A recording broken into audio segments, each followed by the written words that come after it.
বেসামরিক বিমান পরিবহন ও পর্যটন মন্ত্রণালয়ের নির্দেশনায় সৌদি আরব ও মালয়েশিয়াগামী কর্মীদের টিকিট মূল্য কমিয়েছে বিমান বাংলাদেশ এয়ারলাইন্স। ওয়ার্কার ফেয়ার নামে এই সুবিধা প্রায় 4 মাস পর্যন্ত চলবে। তবে এই সুবিধা মিলবে শুধু নতুন কর্মী ভিসা এবং ওয়ান ওয়ে টিকিটের ক্ষেত্রে।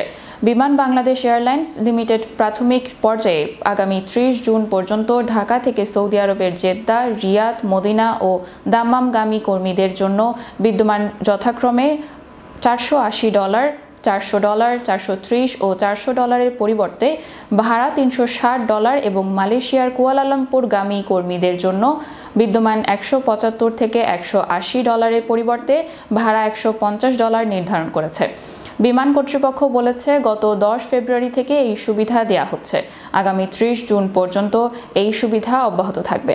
এই সুবিধা পেতে হলে যাত্রীকে জনশক্তি কর্মসংস্থান ও প্রশিক্ষণ ব্যুরো BMETর ক্লিয়ারেন্স কার্ড বা BMETর সত্যায়িত ভিসার প্রয়োজন হবে।